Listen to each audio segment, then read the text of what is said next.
আমার নাম সাইন, আমি কলেজে ইন্টারমিডিয়েট ফার্স্ট ইয়ারে পড়ি। আমাদের ছোট পরিবার। আমি আর আমার মা সোনালি। আমার বাবা বিদেশে থাকে। আমার জন্মের আগেই একবার দেশে এসেছিল। তারপর মায়ের সঙ্গে বিয়ে হল। আর তারপর আবার চলে গেল। তারপর থেকে আর কোনোদিন ফেরেনি। শুধু টাকা পাঠায়।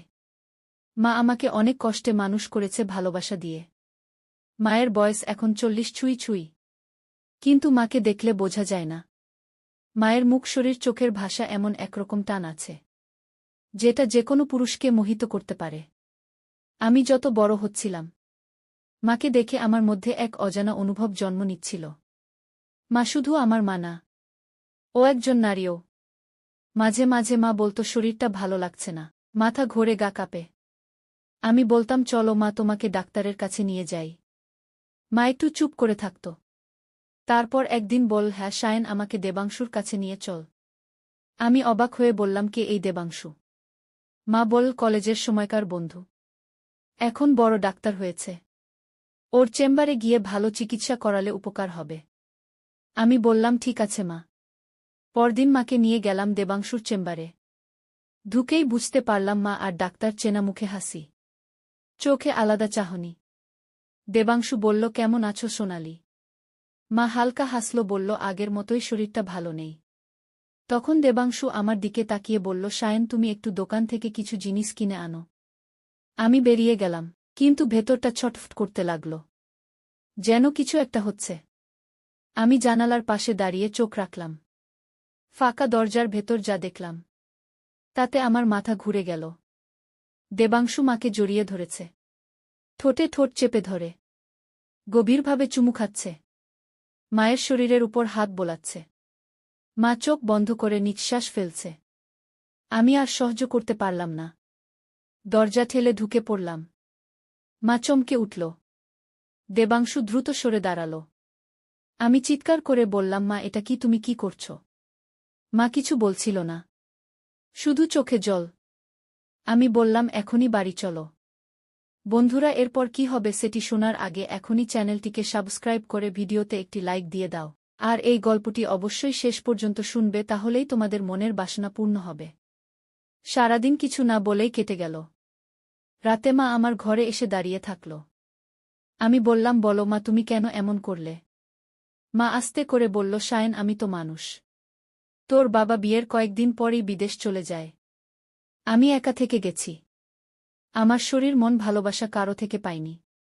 কলেজে পড়ার সময় আমি আর দেবাংশু খুব ঘনিষ্ঠ ছিলাম। সব কিছু হয়েছিল আমাদের মাঝে।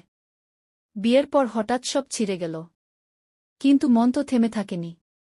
মাঝে মাঝে দেখা করতে করতে আবার সেই পুরনো অনুভব জেগে উঠেছে। আমি বললাম, মা, তুমি যদি এসব আমার সামনে স্বীকার করো, তাহলে আমিও কিছু বলি। আজ থেকে তুমি দেবাংশুর কাছে যাবে না। যা কিছু তোমার চাওয়া, সেটা আমি পূরণ করব। আমি তোমার ছেলে। কিন্তু আমি জানি কিভাবে ভালোবাসা দিতে হয়। মা চুপ করেছিল। তারপর আস্তে আস্তে আমার বুকে মাথা রাখল। বলল, যদি তুই আমার সব চাওয়া পূরণ করতে পারিস, তাহলে আমি শুধু তোর হয়ে থাকব। মা আমাকে জড়িয়ে ধরল। মুখ ঘুরিয়ে আমার গালে একটা চুমু খেল। আমি ঠকঠক করে কেঁপে উঠলাম। আমিও মায়ের কোমর জড়িয়ে ধরলাম। সেই রাতেই আমাদের জীবনের সব কিছু বদলে গেল। সেই রাতের পর মা আর আগের মতো ছিল না। আমি তো আরও অনেকটাই বদলে গিয়েছিলাম। মায়ের চোখে আমি শুধু শায়ন না, আরও কিছু, বেশি কিছু, গভীর কিছু ছুঁয়ে যাওয়া। সকালবেলা ঘুম ভেঙে দেখি মা আমার পাশেই শুয়ে, মাথা আমার বুকের উপর রাখা। মায়ের চুলগুলো এলোমেলো হয়ে আছে, আর মুখে এক ধরনের শান্তি, যেটা আমি কখনো দেখিনি। আমি আস্তে করে ওর চুলে হাত বোলাতে বোলাতে বললাম, মা, ওঠো, সকাল হয়ে গেছে। মা চোখ খুলে তাকালো, বলল, শায়ন, আজ তাড়াহুড়ো নেই। তুই একটু থাক আমার কাছে। আমি তোকে ছেড়ে এখন আর থাকতে পারব না। আমি বললাম, তুই আমার মা। তবুও আমি তোকে শুধু মা হিসেবে দেখি না। তুই আমার জীবনের সবচেয়ে কাছের মানুষ। মা উঠে বসল। ওর শাড়ির আঁচলটা ঠিকঠাক করে নিল। আমি ওর দিকে তাকিয়ে রইলাম। ওর বুকের ভাঁজ স্পষ্ট, ওর গলায় ঘাম জমে আছে। একটা অন্যরকম উষ্ণতা ছড়াচ্ছে। মা আমার দিকে তাকিয়ে মুচকি হাসল। বল কি রে, ওভাবে তাকিয়ে আছিস কেন? আমি আস্তে করে বললাম, তুই জানিস না তোর চোখে কি আছে? আমি যেন তোর চোখে ডুবে যেতে চাই। মা আমার গালে হাত রাখল। বললে, এত বছর পর কেউ আমার চোখের ভাষা বুঝল। তুই যদি আমাকে বুঝিস, তাহলে আমি তোকে আর কিছুতেই ছাড়তে পারি না। আমি মায়ের হাত ধরে বললাম, মা তুই আমার মা ঠিকই, তবু তুই যে একজন নারী, তুই যে ভালোবাসা পাওয়ার যোগ্য, আমি তোর সেই চাওয়াগুলো পূরণ করব। আমি তোকে ভালোবাসব এমনভাবে, যেভাবে তুই কোনোদিনও কল্পনা করনি। মা চুপ করে আমার গলায় মুখ রাখল।